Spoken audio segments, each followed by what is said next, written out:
Hey there, welcome to LSAT Demon Daily. I'm Ben Olson, that's Nathan Fox.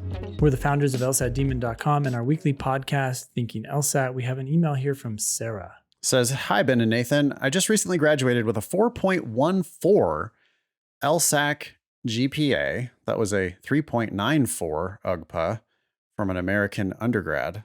Wow, so someone whose GPA actually went up. So what's that mean? That means that her school gives A pluses, probably, but does not give 4.3 at their school for those A pluses. Yeah. And so she got some A pluses, and LSAT counts those, even though her school did not. Yeah. Could be other things as well, but that's a pretty big, that's 0.2 of a point. She's getting her LSAC GPA is 0.2 of a point higher than her UGPA on her transcript. Odds are that's what's going on. Okay. And I feel confident that I can score in the 170s on the LSAT. Yeah, your grades indicate you probably can. However, as an international student, I am worried that most law schools are hesitant about accepting international students, probably due to international students not being able to easily get clerkships. Well, that can't be the case. That can't matter that much. What percentage of students even do clerkships? I don't know, but it's very small and it's not even, at some schools, non-existent. And why would they care? Sarah continues. Cornell has a page. Oh, wait, this might be a note from Eric. Cornell has a page about this that includes a recording of a panel discussion on clerkships for international JDs. Non-citizens generally can't clerk for federal judges in the continental United States. Federal clerkships outside the continental U.S., Alaska, Hawaii, Puerto Rico, are still on the table, as are state court clerkships. I'm trying to figure out why the federal clerkships outside the continental U.S.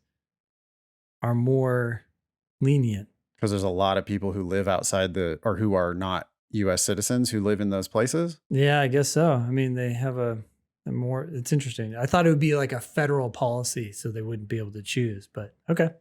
Yeah, that is weird. Anyway, I've looked at the 509 reports from various schools, and I'm wondering how to view the number of enrolled international students. It's nearly impossible to know how many international students applied and how many were rejected.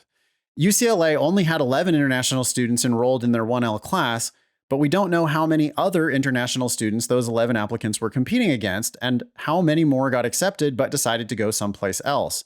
I'm hoping that being a U.S. resident for over a decade and having a GPA from an American institution will alleviate these law schools' worries, but I'm worried that the issue of being unable to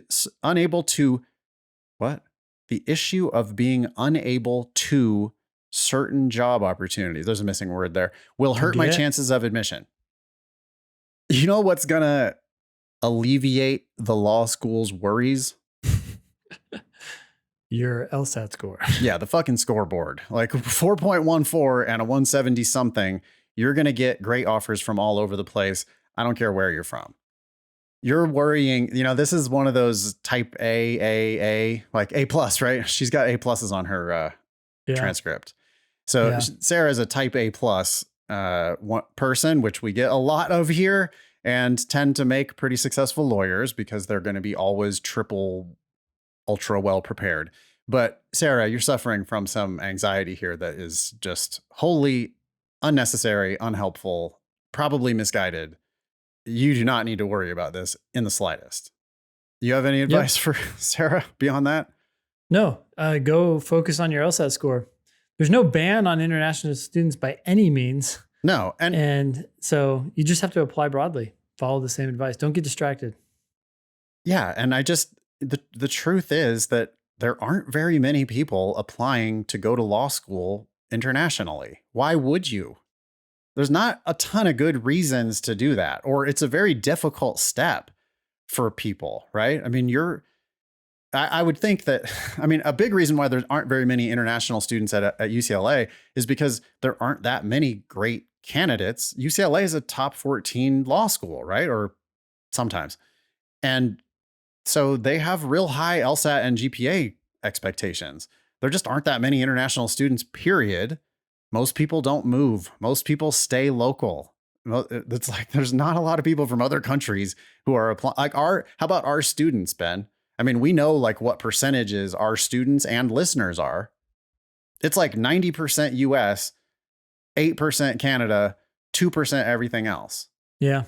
And exactly. the Canadian listeners and the students are mostly applying to go to law school in Canada. Yep. The Yep. US students are all applying to go to law school in US. We got 2% of our listening audience or our classroom audience from out of the country. Well, okay, that's probably what 11 is probably like pretty close to 2% of UCLA's class, I would guess. Yeah. Right. There's Yep. language barriers that prevent people from doing that. That's a big reason, I think, why there aren't very many international students in the top levels. But you've got amazing grades and you're going to have, it sounds like, an amazing LSAT. Those are the things that really move the needle. Yeah. Thanks, Sarah. Email daily@lsatdemon.com if you'd like to ask us a question or share some LSAT or law school admissions news. Thanks for listening.